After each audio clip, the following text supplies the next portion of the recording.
Mas agora, pronto, depois é só assinar. Dizer o seguinte aos camaradas. A vida tem um curso que não se deve tentar contrariar. É ela que o decide. Eu hesitei entre se o decide ou se o define. Mas percebe. E porque assim é, há que viver cada um dos seus momentos dando o nosso melhor, com a entrega total, sabendo-se que os limites de cada pessoa dependem sempre de muitos fatores, e não temendo novas experiências. Pela minha parte, é o que farei a partir de hoje no SPRC, com esta nova experiência. Nunca fui, vou ser agora, Presidente da Mesa da Assembleia Geral. Obrigado pela confiança que os camaradas tiveram em mim para este papel que tentarei fazer da melhor forma e procurando chegar a horas no próximo Mário. O SPRC, isto agora é até ao fim, meu amigo.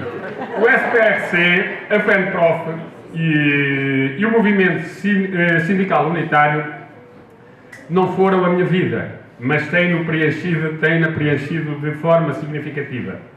Em 22 de abril de 82, como vários que aqui estão, participei na votação para a constituição do nosso sindicato, com um bebê ao colo, que hoje por acaso tem 42 anos, na urna colocada na escola secundária Jaime Cortesão, aqui em Coimbra.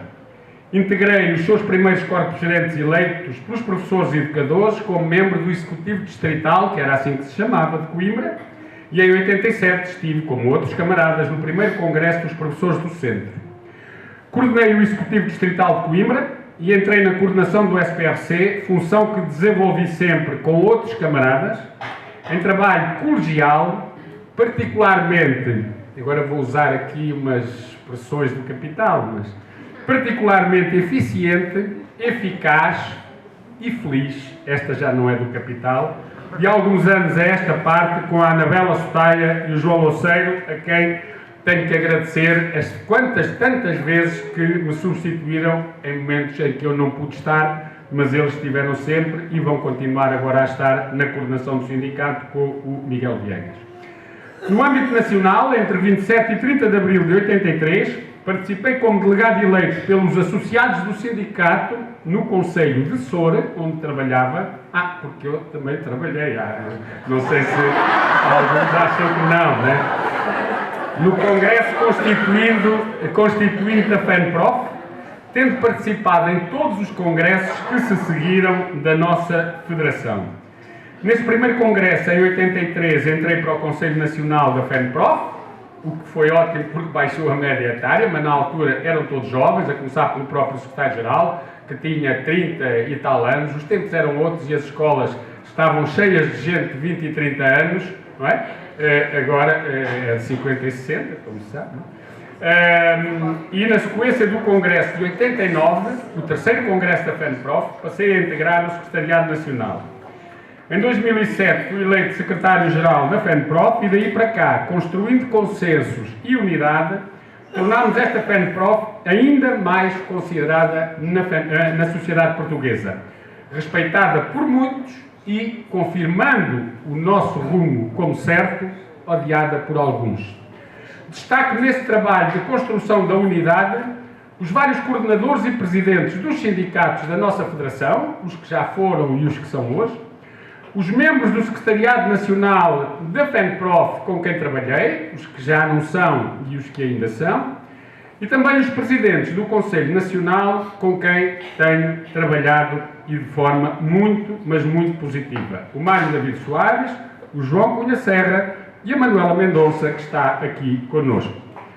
Num âmbito ainda mais alargado, fui membro do Conselho Nacional da CGTP desde o ano 2000, tendo em 2002 participado ativamente no processo que levou à filiação do nosso sindicato por votação direta e universal em Assembleia Geral com voto secreto e com uma votação favorável na ordem dos 90%, à filiação do nosso sindicato da maior e mais importante e representativa organização de trabalhadores em Portugal. Eu dizia que, na verdade, representação é a única, depois há mais uma.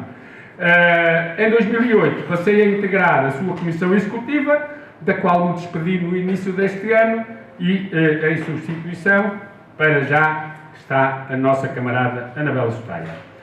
Sou, a partir de hoje, Presidente da Mesa da Assembleia Geral do SPRC, mantendo em pleno as funções de Secretário-Geral da nossa Federação. No momento, é só mais um, extremamente desafiante pelas dificuldades que apresenta e a complexidade que tem.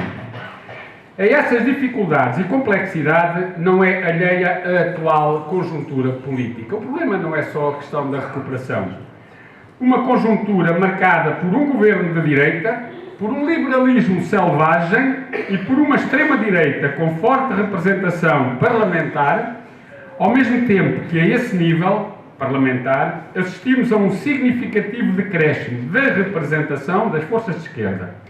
Esta perda de representação não fragiliza a determinação dessas forças na luta por uma sociedade justa e solidária de verdade, mas fragiliza a presença na Assembleia da República de quem melhor defende posições favoráveis ao reforço da democracia e de alguns dos seus pilares fundamentais, destacando de entre todos, pelas razões que não tenho que explicar, claro, a escola pública e com esta também a necessidade de valorizar os seus profissionais. Camaradas, estamos em plena negociação da devolução do tempo de serviço aos professores. E voltamos a assistir ao teatro que a direita faz sempre que está no poder. A FNE, igual a si mesma, assinou um acordo com o Ministério que não beneficia milhares de professores. Uns, num ato de ingratidão, para quem...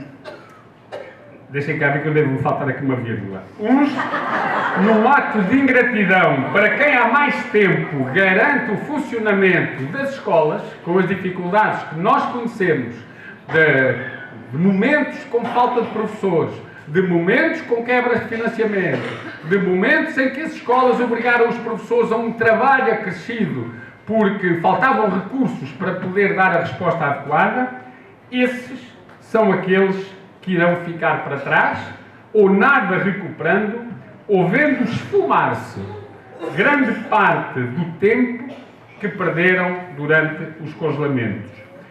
Outros, aqueles que nós temos necessidade absoluta de manter na profissão no momento em que faltam professores, esses que são os mais jovens, contratados e dos primeiros escalões de carreira, terão de enfrentar os obstáculos que a carreira tem, que os farão perder o tempo de serviço, que por serem jovens ainda não perderam, porque não estavam cá no congelamento, ou perderam minimamente. A esses, tudo aquilo que levou a que os professores perdessem tempo na sua caminhada na carreira, tudo isso eles irão enfrentar. E mesmo aqueles, os que poderão recuperar tudo, desses, um bom número não conseguirá até 1 de julho de 2027, que é quando acaba o faseamento, porque eles sabem fazer contas. E aumentando 5% em cada ano, e 5% não é nada, baixaram em 1 ano e 2 meses o período da recuperação.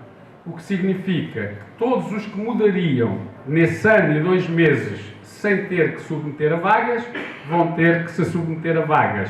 E, portanto, fazendo contas, é fácil ver o ganho que ali está. Aliás, há uma coisa curiosa nos vídeos que a FNE tem posto a circular, que são contas, eu costumo dizer, da inteligência artificial, porque a natural não consegue lá chegar.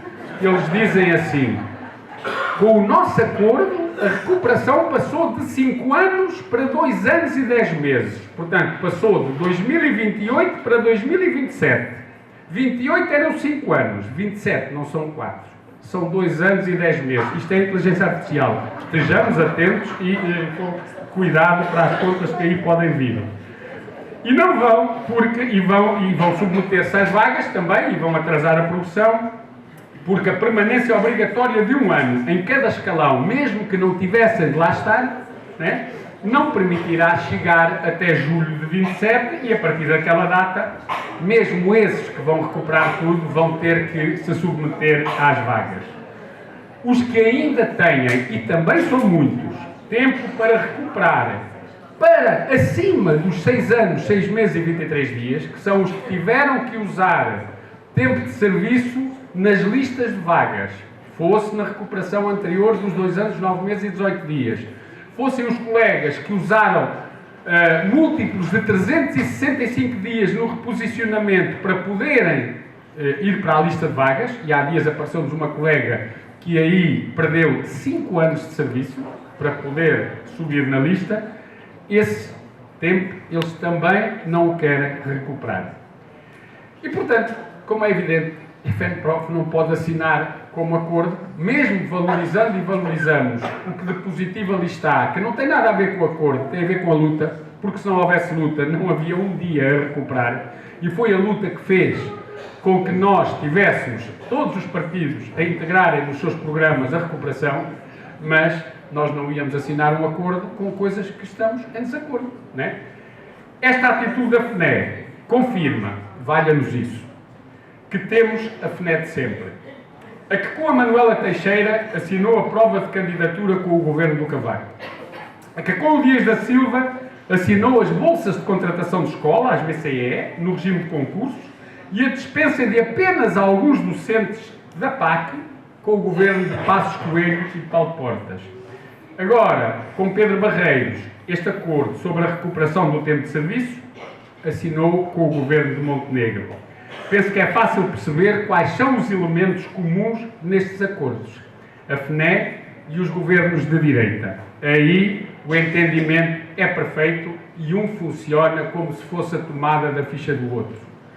Mas fosse o problema apenas o acordo. É que com ele o Ministro pretende criar aquilo a que na carta que enviou aos professores chama um ambiente mais pacífico nas escolas. Ou seja, por outras palavras, ele quer usar o acordo como um tranquilizante. Faz-se isso com os animais selvagens para que fiquem tranquilos antes do tratamento. Então, a quem serve o acordo? Aos professores não é de certeza, porque a saída de legislação, seja boa ou seja má, não depende de acordos, como se provou recentemente com a legislação sobre concursos ou com o dito acelerador. Serve sim aos governos, sobretudo quando as políticas que pretendem implementar são passíveis de merecer contestação. No caso presente, como afirmei há dias no encerramento do ciclo de debates, o tranquilizante destina-se a poder levar por diante com tranquilidade a agenda do Ministério da Educação, do Ministro e do Governo.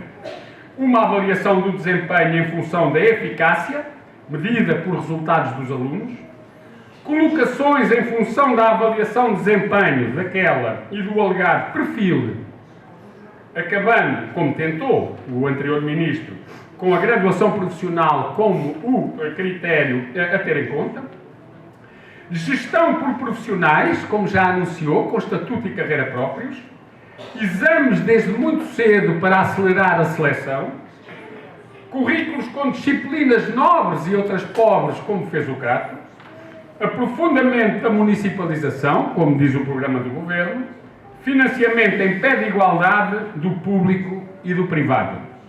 Tudo isto embrulhado numa revisão, que está no programa do Governo, da Lei de Base do Sistema Educativo, já tentada 2 vezes, a primeira com o Ministro David Justino, a segunda com o Ministro Nuno Crato, no caso deste Ministro, num embrulho ainda maior que se chamava a Reforma do Estado.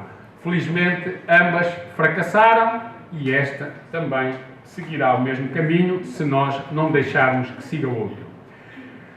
Camaradas, tem sido longa a caminhada. Uma caminhada que continuaremos sempre com os olhos postos num futuro que queremos construir com propostas para a negociação que sejam soluções para os problemas e com determinação para lutarmos. Uma luta que em 2018, em 2013, naquela grande greve às avaliações, e em 2023, o ano passado, viveu talvez dos seus momentos mais altos. Isto sem retirar valor, que foram importantíssimos aos outros. Porque às vezes as pessoas pensam que para termos uma grande luta, basta mobilizar para uma grande luta. E não é verdade. Para termos uma grande luta, temos que ter muitas pequenas lutas que façam crescer a mobilização para a grande luta. Sem elas, não tenhamos dúvida que isso não acontece. E tal como eu falei destas lutas no caso do ensino público, do básico e secundário, lutas que também, sabendo nós que são contextos mais difíceis, nós não podemos abandonar no caso do ensino superior. Vamos ter a primeira reunião com o Sr. Ministro que desde o dia 3 de maio disse vou marcá-la para muito breve e marcou para 18 de junho, portanto já está a ver qual é o conceito de brevidade do homem, vamos lá levar os problemas, e do ensino particular e cooperativo, que é também vítima da ação da FNEC, em 2011 assinou um contrato coletivo de trabalho que mete os professores do ensino particular e cooperativo numa situação, enfim, incomparavelmente mais baixa e mais desvalorizada que os do ensino público, e no público sabemos já qual é o problema, e que com isso tem impedido que nós consigamos melhorar aquele contrato, mas essa é outra luta que vamos ter que fazer. Esta caminhada e o trabalho que juntos continuaremos a desenvolver só foram possíveis porque fomos sempre um coletivo. Nunca houve neste grupo quem se sentisse sozinho, porque soubemos, ultrapassando diferenças, criar consensos e unidade, como já disse. E o grupo, falo do SPRC e falo da FENPROF também. Quanto ao SPRC, orgulhamos-nos porque estivemos sempre presentes, quer quando a mobilização estava à distância de um estalar de dedos, quer quando precisávamos das duas mãos e dos pés e de tudo e mais alguma coisa, e sobretudo quando eu digo das mãos, dos pés e do nosso corpo, quando foi preciso serem os dirigentes a responder e a estar presentes, e os nossos dirigentes e delegados estiveram presentes. E vão continuar a estar presentes, porque nós temos agora um momento alto de luta no próximo dia 6, quinta-feira. Na quinta-feira, nós temos de estar em Lisboa, junto ao Ministério, enquanto decorrer a negociação suplementar. Eles vão medir pela nossa presença se afinal nós dizemos que somos contra este acordo, mas se somos mesmo ou se é apenas conversa. Ele faz-nos um desafio que foi marcar, como quem diz, já os tramei, a reunião para as 8h30 da manhã. É engraçado que marcou a primeira para as 8h30 da manhã e disse-nos não voltamos a marcar para esta hora. Eu sei que foi um esforço muito grande para quem vem de longe, mas esta vez não pôde ser e todas as reuniões vão ser à tarde. Pronto, esta é às 8h30 da manhã, o que também nos diz bem de como este homem é um homem de palavra. E, portanto, nós, os que estaremos na reunião, precisamos de sentir o apoio dos professores cá fora. E o Ministro precisa de sentir o protesto, porque eles sentem. O João Costa chegou a dizer que não faria mais reuniões enquanto os professores estivessem a protestar cá fora, porque não tinha nada a ver protestos. Mas que remédio teve ele, porque a gente não deixou de lá estar. O Ministro marcou a reunião para as 8h30 para evitar o protesto. Nós não lhe vamos fazer a vontade. Não podemos, para evitar que ele se encha de coragem, e não podemos faltar para evitar que ele pense duas vezes antes de avançar com a sua agenda. E, portanto, os dirigentes e os delegados sindicais e professores das nossas escolas com quem temos que falar, começando por aqueles que são de cooperação, é muito importante estarmos à porta do Ministério.